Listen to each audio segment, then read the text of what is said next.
Hey everyone, it's Hey everyone, Coach Adina and Coach Shawn here. how's everybody doing?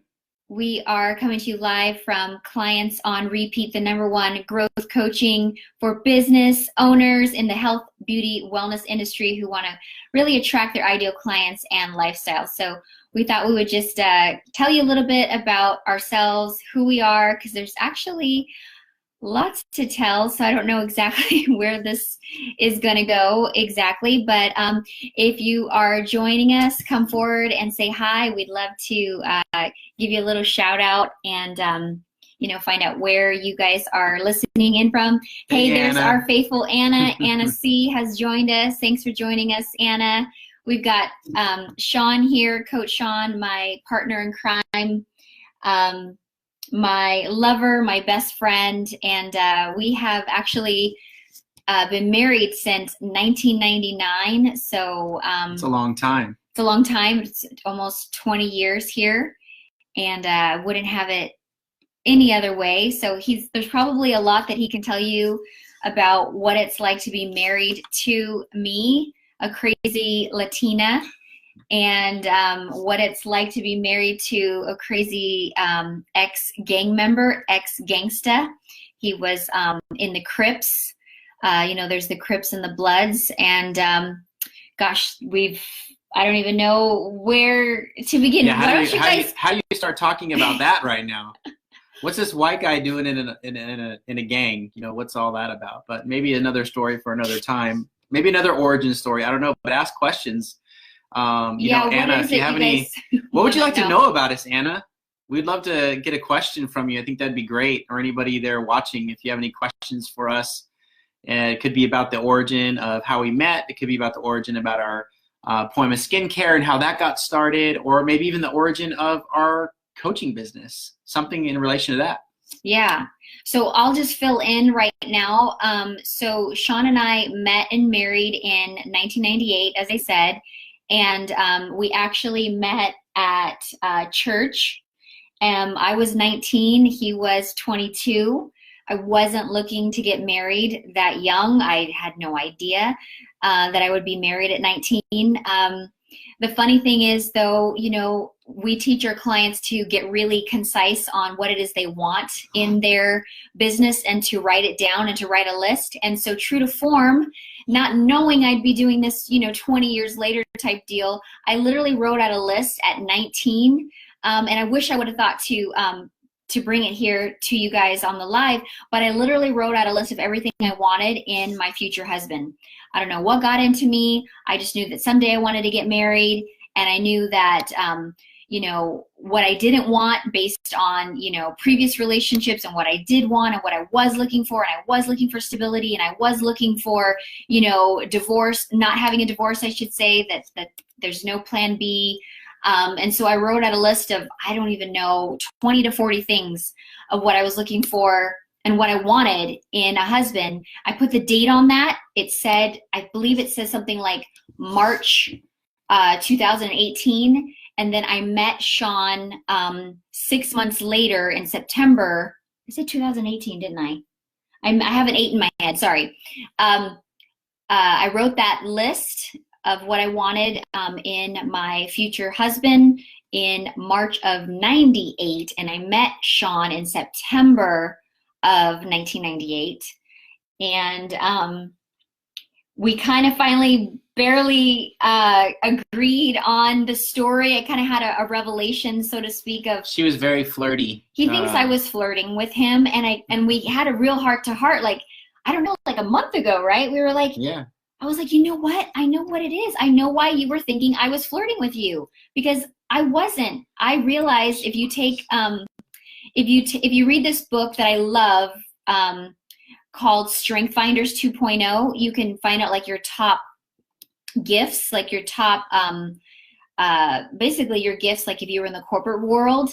And one of my gifts would be like connectedness or includer. And so I saw him sitting, all by himself somewhere, and I kind of felt bad that no one was talking to him or saying hi. Are you guys that way? Is there anyone in the, in the room, so to speak, who, if you were at a gathering and you saw someone sitting alone by themselves, would you kind of like go out of your way to go say hi to them and make them feel like welcome and included? So that was me. And so we got to talking, and it come to find out you said something to me. I barely learned this about my husband like last month after 20 years of marriage. Remember what you told me? What did I tell you? I don't remember. You said that you were sitting there secretly. Oh, yeah. I was secretly hoping that she would come talk to me. Yeah. So there you go. So he was secretly hoping I would come and talk to him. So I did come and talk to him. And I remember asking him back then, I was like coaching back then. I was like, so tell me about yourself, and where is it that you want to go? And what is it you want to do? What are your dreams? What are your visions? What are your aspirations? And I remember him telling me, about, wanting to work with the youth and helping the inner city people and, all of these amazing things, and being kind of impressed by him. So I took the hat off of his head and walked away. And walked away with it. So he took it as, oh, she has my hat. She's flirting with me. And I don't know why I took his hat, to be honest with you. Totally. But maybe I was flirting. I don't know. But the funny thing is, about like a month later, we started carpooling together. And that first time that we carpooled together, I felt like I had met instantly my best friend. Like, he's such a good listener. He's deep, he's a good listener. And sometimes when you go out with, someone that you care about, your significant other, and all they do is listen to you, you feel like, oh my gosh, that was the best time ever. They're quiet and you get to talk their ear off, and you feel like, oh my gosh, that was the best time with my girlfriend. She sat there and she sat across the table and she listened to me pour my guts out, or whatever it was. But that's how I felt the first time that we were carpooling together. I just felt like I had my instant best friend, and we were pretty much inseparable from that moment on. So that's a little bit about like how we met. Oh, and so here's the kicker. We met and married in 5 months. So it was quick. It was really, really quick. We met and married in 5 months. I think, you proposed to me on Christmas Day or Christmas Eve. I think it was Day. Christmas Day. Mm-hmm. And then it was 20 years ago. It was 20 years ago. Yeah, it really was 20 years ago, you guys. And then 2 months later, we had 2 months to plan our wedding. His mom helpfully his mom thankfully jumped in and helped us, plan the wedding. And so, our first year was pretty rocky. I think anyone not really knowing each other after their first year is going to be a little rocky and a little scary, because how well do you know someone really after 5 months? But hey, we did it, and we've weathered the storms, over the last 20 years. But part of what drives me to be, in the beauty industry, and also what drives me to be a coach, is part of this story, because what Shawn didn't know, having not really truly known me well enough after 3 months of dating and 2 months of engagement, is that I had a real deep hidden binge eating disorder. I was a compulsive, what did they call it? Compulsive eating disorder? An over compulsive eating disorder. And I hid that from him for a really, really long time, for years. And that's something I've struggled with for almost 30 years. I think I started this obsessive compulsive eating disorder around the age of 8 is when I remember, sneaking food. And one of my earliest memories is going to a liquor store and, on my way home from school and stealing candy and feeling the rush of the sugar. And that kind of started this whole thing with binge eating and being addicted to sugar and, feeling that void in my own heart and life at 8 years old with food, and knowing now that our food, sugar, carbs, salt, it really does have a chemical reaction to the brain, very similar to drugs out there. So for me, I guess my drug of choice was, was sugar and carbs, and that led to a a pretty long battle with addiction to food and to weight gain and all these kinds of things. So you didn't know that about me till we were probably married about 5 years. Mm-hmm. Yeah. So that's a little bit about that part. What was the other part about coaching that I was going to talk about? So this, not only did this kind of binge eating thing kind of lead to me kind of having this fascination to like be perfect and have this exterior, desire to help people look better, probably because I felt so dang insecure with my own self, and thinking that I was fat as a little child. You kind of become fat. Your thoughts become things. What the message that you tell yourself is really, your brain's on a program of autopilot. So I was telling myself, I'm fat, I'm not good enough, all those kind of things. And so I kind of went down that road of believing that, and eventually gained over 100 pounds. And then, part of the story is really not having that self-love. I didn't really love myself. I really didn't think I was beautiful enough. I never really thought I was worthy enough. I never thought I was good enough. I felt like I always had to perform, to be pretty enough, thin enough, whatever, excel, exceed in order to, gain people's approval, in order to fill that void in my heart and my life. And part of my journey in, being a coach is really helping, people in the beauty, health, and wellness industry discover self-love and self-worth. Like, your business starts with you. You've got to love yourself. You've got to appreciate yourself. You've got to know that you're worthy of success. You're worthy of loving, healthy, safe relationships. You're worthy of prosperity. You're worthy of, just an amazing life. You're worthy of charging what you deserve, and owning that worth and charging that worth. And so just from my own personal experience, not having ever really believed that I was worthy of love or success, or feeling like not good enough, not skinny enough, not pretty enough, I feel like this whole story, for myself at least, has really made me the person that I am today, in the skincare industry, being, the leading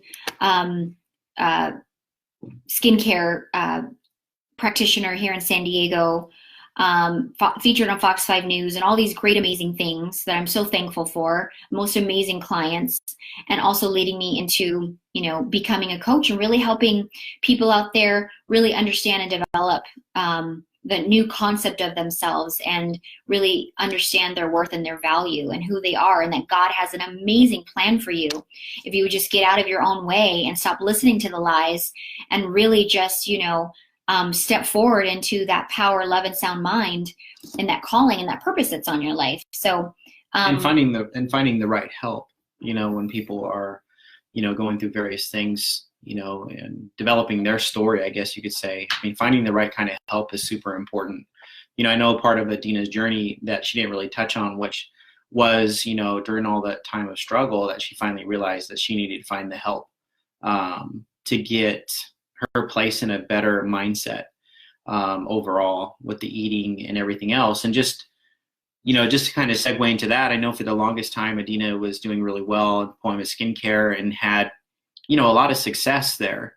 And she went out and found help there as well. She had, I was working in another job at the time, but she was hiring coaches, and they were working with her.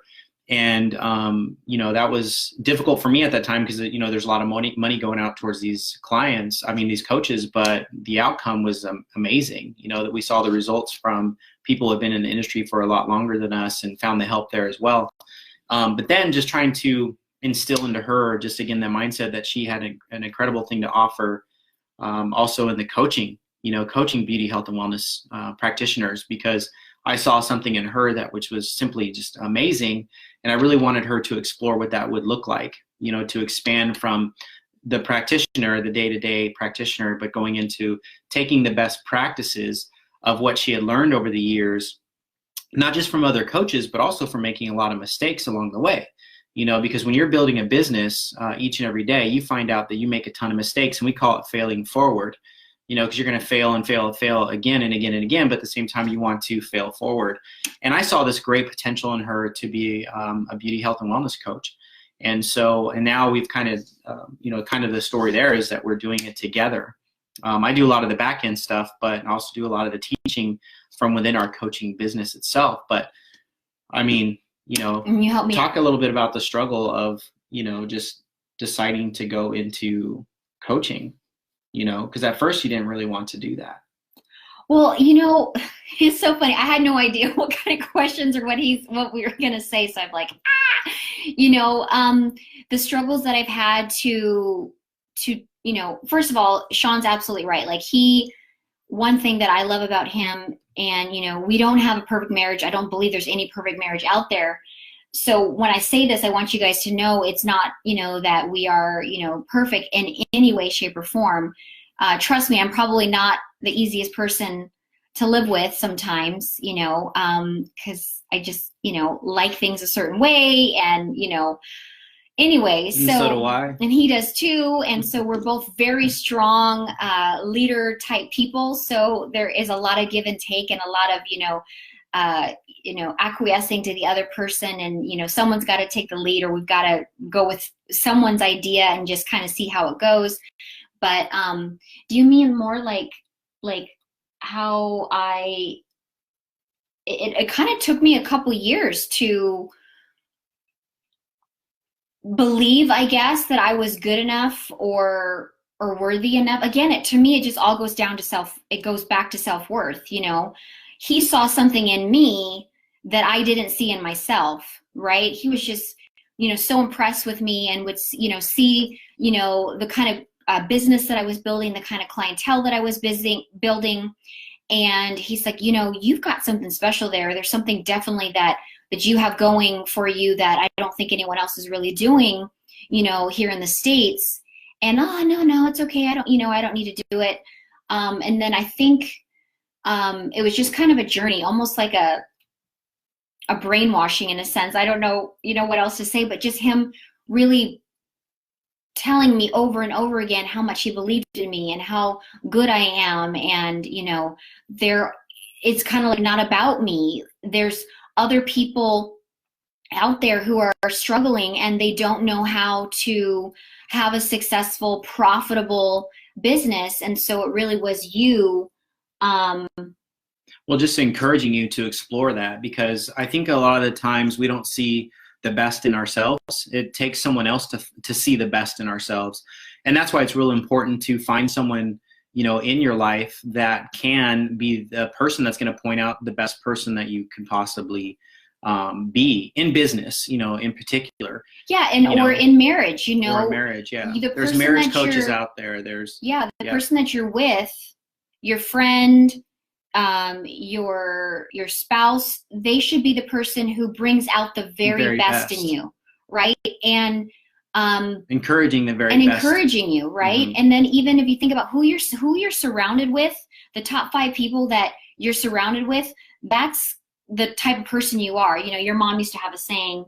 Well, she used to tell me all the time when I was in a gang, she'd say, well, tell me who you're hanging out with and I'll tell you who you are.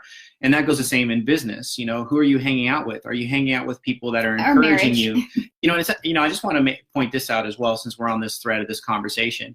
We talk to a lot of people over the phone who are very interested in our coaching services. And I'm sure this happens to a lot of coaches, where they're on the phone with somebody and, they're very excited about signing up. And it doesn't have to be the spouse, but not the woman, not the spouse, but the husband, I should say. That's what I'm trying to say. It's normally the husband who is the one who's saying, or the boyfriend. Or the boyfriend who's saying, no, don't invest in that. They're very, very skeptical, and they don't want to support that individual in their dreams, in their desire, in their aspirations. And that's really sad and unfortunate, because it's super important that that person that's alongside of you has good reason for telling you not to get involved, or surrounding yourself with a coach or a mentor or a business partner or a consultant or somebody that can come alongside of you to essentially help your business scale. And that's more often than not, that's the reasons why we get the no, right? Is because there's just not enough encouragement to say, yeah, I want to support you in this, not just with my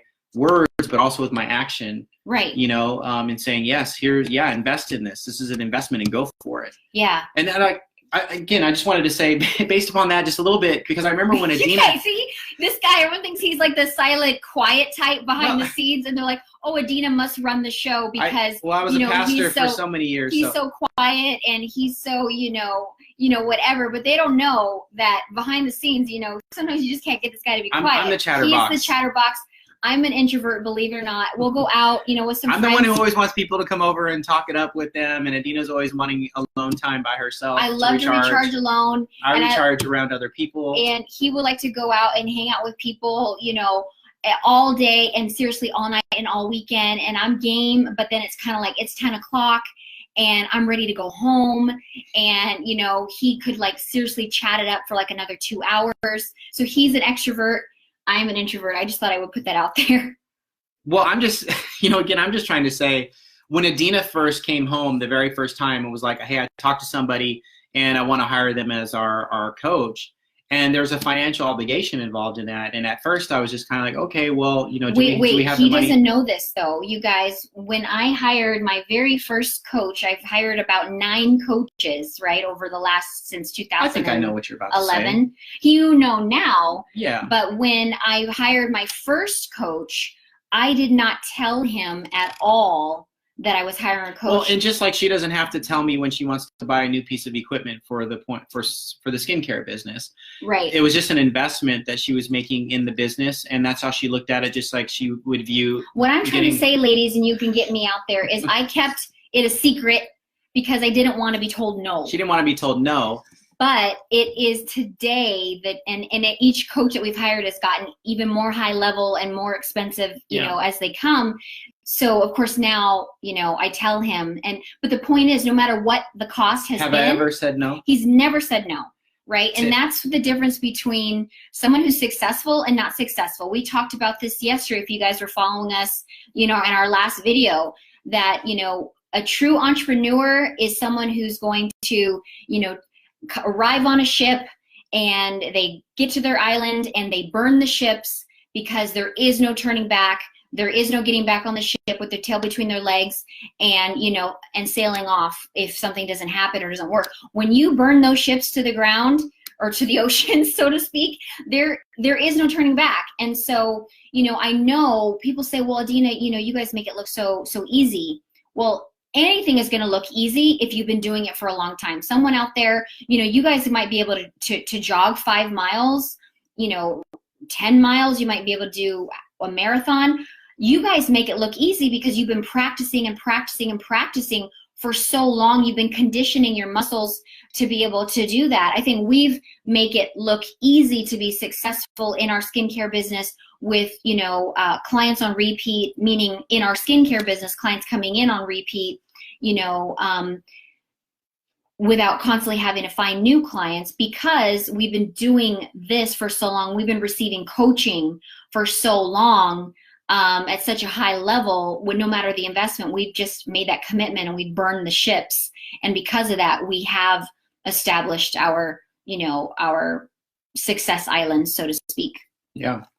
So I think if anything, if we could leave you guys with anything, is just ensure that you find someone, either to find the help that you need if you're struggling with certain things, as Adeena mentioned earlier before, and 2, find someone who's truly going to be a support to you. Just like she just used the analogy of running a marathon, or what it was, is that I'm sure that person has surrounded themselves around other people who are going to be doing the same marathon or training at a facility or whatever. Hiring a running coach, a marathon coach. Hiring somebody to help them, and make sure that you have someone in your life that's going to be that encouragement for you, that's going to really push you and move you forward. I mean, we have some great friends who just left San Diego recently, and they moved to Utah because they're building a business. They're very successful entrepreneurs, and we love them to death. And it was very hard for us to see them move to Utah, but we still connect with them. We connected on Thanksgiving for, a couple hours, I think, via Zoom. And they're such an encouragement to us, and hopefully we're an encouragement to them. But there's someone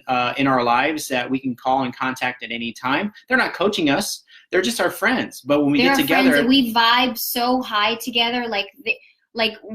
We just oh my gosh, we talk business and marriage Faith. and faith and, you know, everything. We're just, you know, cut from the same cloth. And the funny thing is, and I don't know, you know, if she's going to see this video, but the funny thing is we were talking yesterday about having her on here because she's so great We will sometime. in leadership and social media, and she's, you know, an influencer in her own right, and you'll see she's just so passionate, and we both are Latinas, and I feel like because we have that Latina gene that we just, you know, do everything with like such passion. But I would love for, you know, to have her on here and just kind of talk to you guys and motivate you guys and encourage you too. But yeah, she's amazing, and so is her husband. Her husband's amazing as well. Can't say, you know, just amazing guy on every level. But anyway, yeah, I would say find someone to be that encouragement to you that's going to come alongside you to support your dreams, your desires, your entrepreneurship, your ideas, and all those things. I think it would be great. Yeah, you know, if you were meant to be alone and to do this journey called life alone by yourself, we wouldn't be on a planet with 8.5 billion people, right? There is strength in numbers.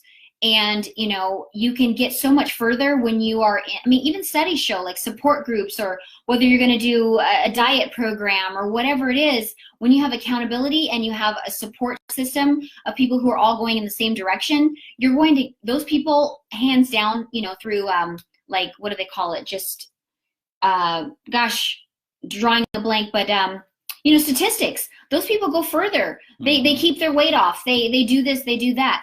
You know, if you were meant to be alone, you would not be on a planet this size. And so I think that's what we're just trying to say is. Yeah, and I think one of the worst things possible in this life is that when you have a great idea and you really don't have anyone to share that great idea with, that's a terrible place to be in. You know, especially for entrepreneurs. If you have you just think this is the most amazing and greatest idea, but you don't even know who to share it with. Like, I know there's a number of people that I could call on the phone right now and say, and even my wife, and say, here's this idea, what do you think? I think it's amazing. And sometimes she's like, I don't think that's an amazing idea. And that's what you really want. You want the truth. You want people in your life to say, oh, that's an awesome idea, move forward, let's grind, let's do this together. Or, no, that's not a really great idea. In fact, somebody else is already doing that. Or, because I'm sure as entrepreneurs, you have great ideas all the time. At least we think we do. But at least to have someone in your life to bounce those ideas off of. Our clients that we're coaching right now, they have some pretty great ideas, and then they have some not so great ideas. And there's times where we tell them that's not a great idea. You know, whether it's a branding angle, or if it's a marketing angle, or whatever it might be, and they're coming to us with these things, and we say, oh, that's awesome, let's run with that, let's do that. Or let's kind of, you know, go move back a little bit here on this and rethink this and kind of come up with some more goals and strategies and tactics and execute something else. But at any rate, it's just fun to have someone like that. But here's the thing I want to talk about, you know, to jump from that, is when you guys have ideas, and if you're an entrepreneur, you're probably a think tank, and you know, you've got lots of ideas all the time. The problem is when you're an entrepreneur, generally a lot of those ideas, they just stay ideas. They just stay dormant. They just stay this little seed, and now you pull out your little drawer and you have all these little drawers of seeds or ideas, and you push back in the drawer, and you know, you go on with your day. But you never give birth. You never give power. You never give, you know, substance, a plan. You never implement, you never take action to birth those ideas. And that idea was given to you for a reason, generally, right? Hoping, again, it's a good idea. But here's the thing, a lot of times, you know, you're just not even moving forward because we're stuck in procrastination, we're stuck in fear. What if it doesn't work? Well, what if it does work, my love? You know, you've heard that saying was something like, you know, oh, what if I fail? What if I fall? Oh, my dear, you know, but with your wings, what if you fly? You know, that's the thing with you know, most people, I think they have great ideas.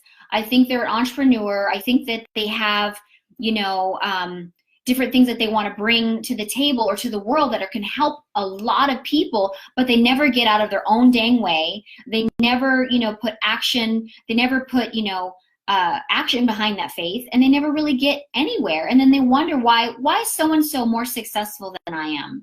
You know, if they can do it, how come it's not happening for me? That kind of thing, right? Well, probably because that person didn't just have an idea, They actually had action and accountability and a system and strategy to make it happen, to put it in place. And that's the difference, you know. And an entrepreneur, as we've kind of even said before, a true entrepreneur doesn't just have an idea and, you know, has no financial risk involved. A true entrepreneur takes the risk, calculates the risk, and still jumps, I would say, you know. And I think that's what makes us, you know, just in our own particular businesses, very successful, because we've been willing to jump. We've been willing to have times where it's been scary, you know, where you don't know literally if you're going to make your mortgage payment, where you know, you're like, shoot, I need to buy groceries, and you know, where's that going to come from? Or, you know, times where, you know, I kind of shared a post earlier where, you know, I've almost died twice, truly. My daughter was born 3 months early, and I had an emergency C-section. The doctors told my husband, they didn't tell me, thank God, that you know, there's a possibility you're going to lose your wife or your unborn baby. Now my daughter's 16 years old, so thank God for that. And then another time I had a crazy car accident. So, but why was I saying that? I don't know. Just that life isn't always perfect, and you're going to have ups and downs. But being an entrepreneur, you are willing to, no matter what, take the risk and keep going. And just because you keep going doesn't mean it's always going to be smooth Without sailing. risk, there won't be any reward. Right. You know, so you have to take risks to create that reward for yourself. And so it's super important to take risks, you know, because life is unexpected. You never know what tomorrow's going to bring. So there's been a couple of times where you're really close, like you said. There's been so many times where I've wanted to quit. I mean, when you're in business since 2010, there's so many times where you want to quit. You don't know if you can do it.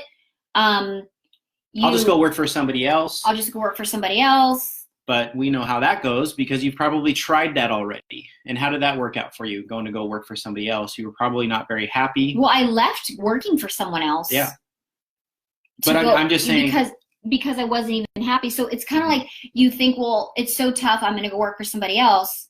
But you know in your mind that you've already been there, done that. I think that's kind of what you're saying. Yeah. And you know that real deep down that's not going to make you happy, because you've already tried that and you hated it. You hated someone, you know, controlling, you know, your income and your freedom and your time with your kids and your family and everything else. Your weekends, vacations, summers, everything. Well, that's just the thing. I mean, you know, yeah, there's times where you feel like quitting or going to work for somebody else, but at the end of the day, you know that's not how you're made. You know that's not Right. how you've been created to be. You're created to be a sole entrepreneur or a CEO or running a company or whatever it might be.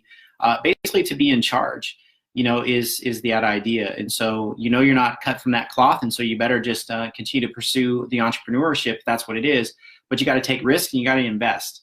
And if you're not taking risks and you're not investing, then you probably should go back and go work for somebody else. And I would say that if you're not taking risks and you're not investing, you're probably not an entrepreneur, right? You know, I have to say this, you know, well, there are, my friend and I, we were having this little rant the other day about what a true entrepreneur is. And she said, you know, there's a lot of companies out there that, you know, you buy, you know, there's stuff that's pre-made or pre-done, and then, you know, you can go off and sell it.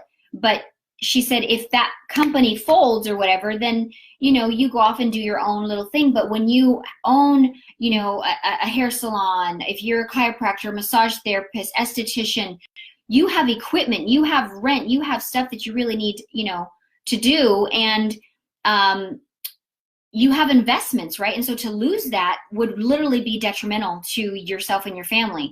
And so to me, that is the sign of a real entrepreneur, is real risk and real investment involved. Yeah. So just in summary, just to kind of close up our live video today, is that we just wanted to, again, be an encouragement to you all that if you're, like Adeena was saying earlier, just struggling with certain issues that she struggled with or something else, be sure to find the help that you need. And if you're trying to grow your business, scale your business, find someone who can encourage you in that, to come alongside you. I would suggest figuring out a mastermind of people, getting them together and creating that mastermind and running those ideas past them and getting feedback, just feedback to encourage you in that. And then what are the couple other things? Investment. Make sure that you're investing in your business and taking some risks, you know, and you got to make sure that you're bouncing those ideas of risk from your mastermind group. You're somebody who you can trust. and rely on, who's going to give you real talk about that. Yeah. Well, for those of you guys who are watching and you stayed to the end, thank you so much. Drop us a 1 that you saw this live, and drop us a 2 if you're watching the replay, a 1 if you watched it live, and a 2 if you're watching the replay. We love you guys. We wish you multiple success on repeat, clients on repeat. That's our name. And you can find out any more information about us at www.clientsonrepeat.com. But hopefully something we said here just motivated you and encouraged you and helped you know a little bit more about us and our trials and struggles over the years, and how it's not about how many times you fall down, but of course it's about how many times you get yourself back up. That really differentiates, you know, the winners from the losers, so to speak. So anyway, love you guys. Have a great day, and we'll talk to you soon. Bye. Hi, everyone.